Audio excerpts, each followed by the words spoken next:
जय श्री राम दोस्तों। जय हिंद जय भारत। आप सभी का फिर से स्वागत है हमारे यूट्यूब चैनल एवाई टॉपिक स्टूडियो में। तो बच्चों, आज हम पढ़ाने वाले हैं रामायण और भगवान श्री राम के संबंधित आपको 30 महत्वपूर्ण क्वेश्चंस। और रामायण के पढ़े हैं आप, अगर रामायण पढ़े हुए हैं तो 30 में से आपको 15 सवालों के जवाब देकर ज़रूर बताइएगा, तो मैं आपको मानूंगा कि आपने रामायण पढ़ी है।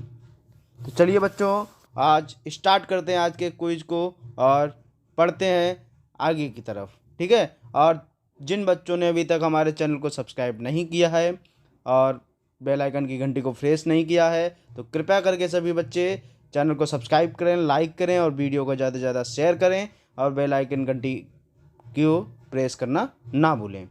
तो बच्चों, चलते हैं अपने पहले क्वेश्चन की ओर।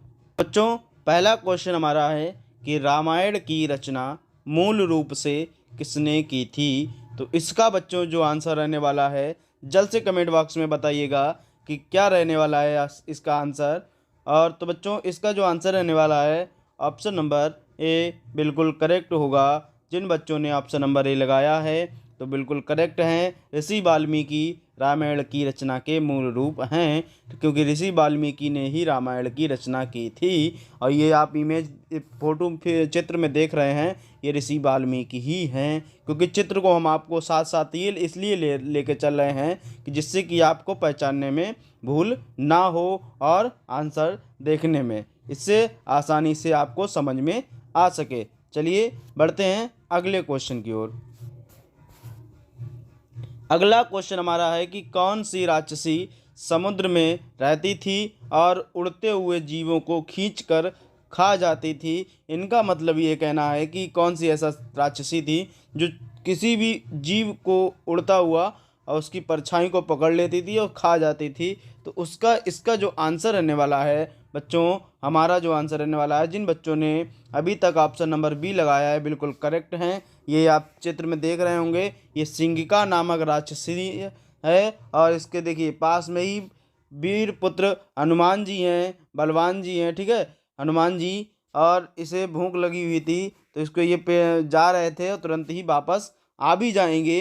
ठीक है, तो ये राक्षसी सिंगिका है। ये क्या करती थी कि जितने भी जीव उड़ते थे उनको पकड़कर खा जाती थी। ठीक है, ये हमारा आंसर करेक्ट है। चलिए बढ़ते हैं अगले क्वेश्चन की ओर। अगला क्वेश्चन हमारा है कि लक्ष्मण को किसका अवतार माना जाता है। लक्ष्मण को किसका अवतार माना जाता है। तो इसका जो आंसर रहने वाला है ऑप्शन नंबर डी बिल्कुल करेक्ट होगा। शेषनाग जो हैं उनका अवतार माना जाता है। शेषनाग को मतलब लक्ष्मण को शेषनाग भगवान का अवतार माना जाता है। आप जानते होंगे भगवान विष्णु की सैया जो है वो शेषनाग की ही है। भगवान विष्णु जी शेषनाग की सैया पर लेटा करते हैं क्षीर सागर में। ठीक है, चलिए बढ़ते हैं अगले क्वेश्चन की ओर। अगला क्वेश्चन हमारा है कि रामायण में एक ऐसा चौथा क्वेश्चन आया है कि रावण ने पुष्पक विमान किस व्यक्ति से छीना था। तो रावण ने पुष्पक विमान किससे छीना था। इसका जो आंसर रहने वाला है ऑप्शन नंबर बी बिल्कुल करेक्ट होगा। जिन बच्चों ने ऑप्शन नंबर बी लगाया बिल्कुल करेक्ट हैं, कुबेर से छीना था। कुबेर इनका सौतेला भाई था रावण का। और ये कुबेर भगवान की फ़ोटो है। ठीक है, देखिएगा। और ये कुबेर भगवान की फोटो, पुष्पक विमान की फ़ोटो है। इसमें देखिएगा कि कुबेर भगवान रावण के सौतेले भाई थे।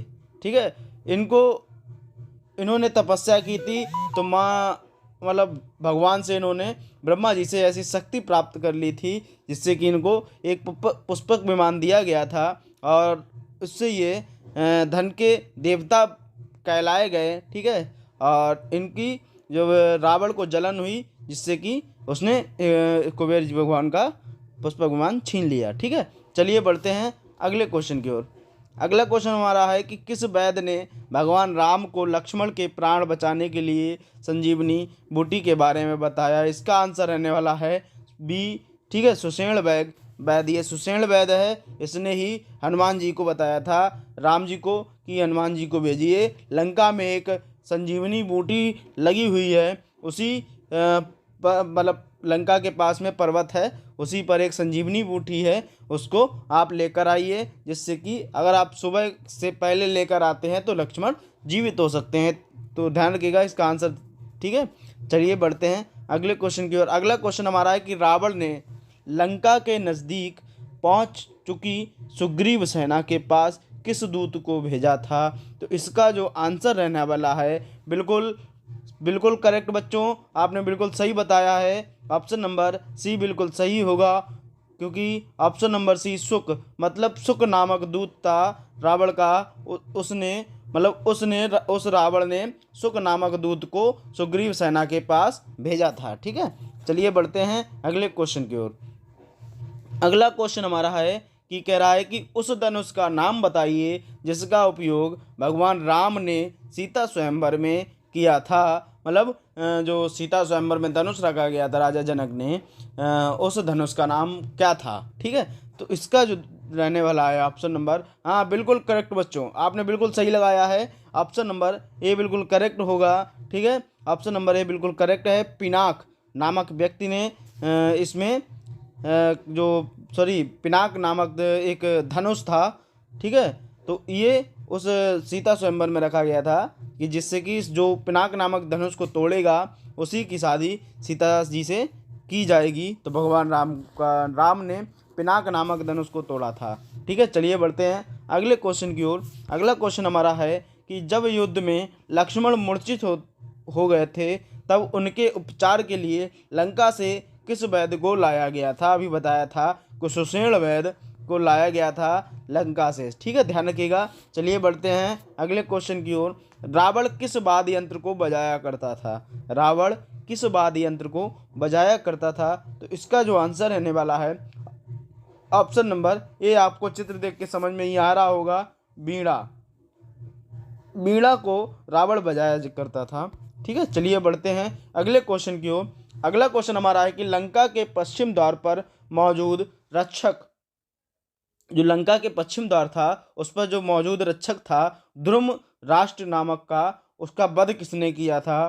तो चित्र देख के आपको समझ में पहले ही आ गया होगा, महाबली हनुमान ने उसका वध किया था। ऑप्शन नंबर बी बिल्कुल करेक्ट है। ध्यान रखिएगा कि अगर कोई पेपर में, एग्जाम में या किसी कंपटीशन में कोई पूछता भी है कि लंका के पश्चिम द्वार पर जो मौजूद रक्षक था ध्रुम राष्ट्र का वध किसने किया था, तो बता दीजिएगा कि महाबली हनुमान ने। अगर क्वेश्चन पलट के भी आता है कि जो लंका के पश्चिम द्वार पर मौजूद रक्षक था उसका नाम क्या था, तो ये ध्यान रखिएगा, ध्रुमराष्ट्र जो था उसका नाम था। ठीक है, चलिए बढ़ते हैं अगले क्वेश्चन की ओर। अगला क्वेश्चन हमारा है कि राम भक्त हनुमान के पुत्र का क्या नाम था?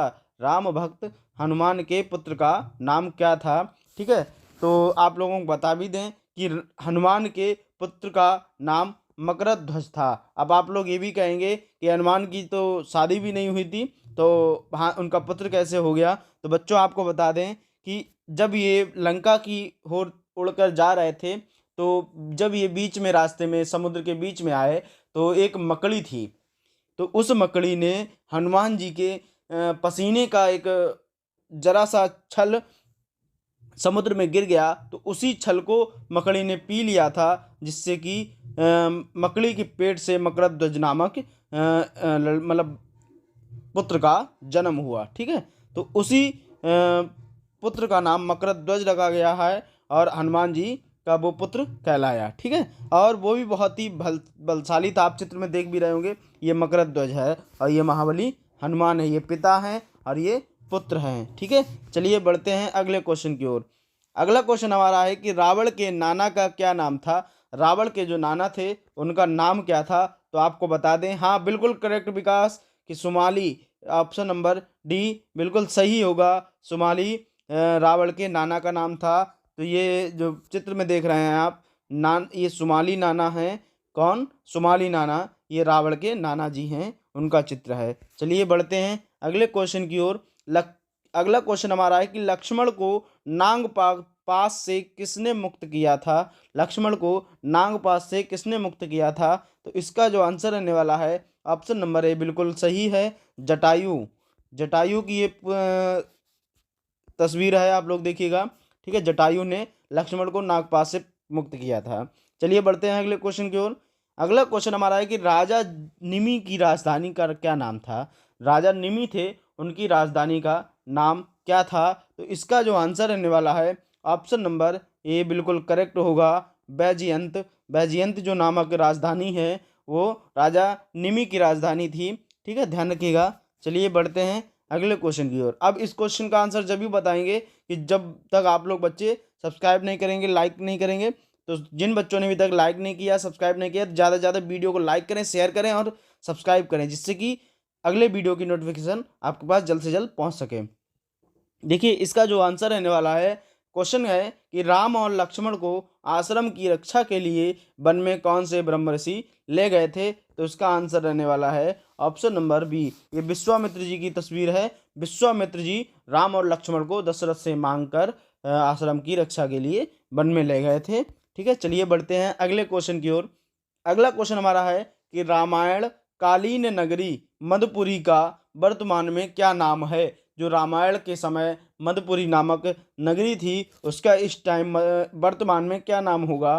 तो आप लोग बच्चों बता दें, उसका नाम था मथुरा। ऑप्शन नंबर ए बिल्कुल करेक्ट है। मथुरा का पहले मधुपुरी नाम रखा गया था और अब इस टाइम पर मथुरा है। ठीक है, चलिए बढ़ते हैं अगले क्वेश्चन की ओर। अगला क्वेश्चन हमारा है कि राम को वनवास देने की प्रेरणा कैकेयी को किससे मिली थी? ठीक है, यह कैकेयी माता को किसने बैठाया था? ठीक है, तो ध्यान रखिएगा इस चीज़ का आंसर जो रहने वाला है ऑप्शन नंबर आप ए रहने वाला है। क्यों? आपको चित्र देख के पता ही चल रहा होगा, क्योंकि मंत्रा नामक जो मतलब बूढ़ी थी, ठीक है, उन्होंने कैकेयी को बहकाया था और मतलब प्रेरणा दी थी कि राम को वनवास दिया जाए। ठीक है, क्योंकि उन पहली बात तो राम को श्राप ही था नारद बाबा का। ठीक है, ध्यान रखिएगा। चलिए बढ़ते हैं अगले क्वेश्चन की ओर। अगला क्वेश्चन हमारा है कि यम के हाथी का क्या नाम था? यम के हाथी का क्या नाम था? अब आप लोग चक्कर में मत पड़िएगा, ये ऐरा बताते नहीं है, ये महापद हाथी है, ये महापद हाथी है, यम का हाथी है। ठीक है, ध्यान रखिएगा। ऑप्शन नंबर ए बिल्कुल करेक्ट होगा। चलिए बढ़ते हैं अगले क्वेश्चन की ओर। मधुरापुरी नगर की या मधुरापुरी नगरी की स्थापना किसने की थी?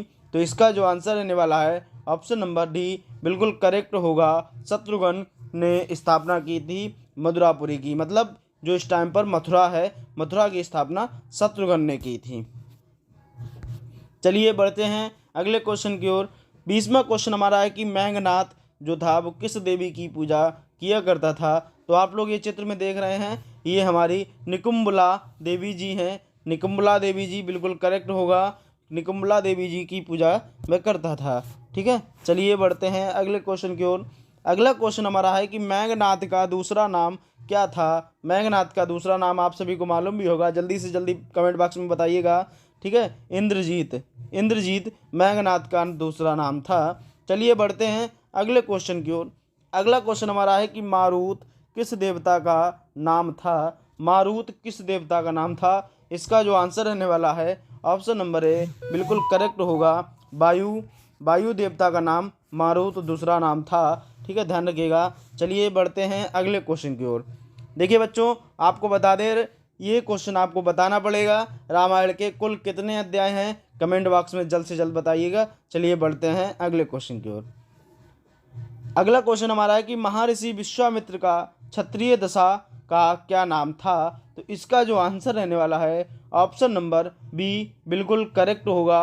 विश्वरथ। विश्वरथ महर्षि विश्वामित्र का क्षत्रिय दशा नाम था। ठीक है, चलिए बढ़ते हैं अगले क्वेश्चन की ओर।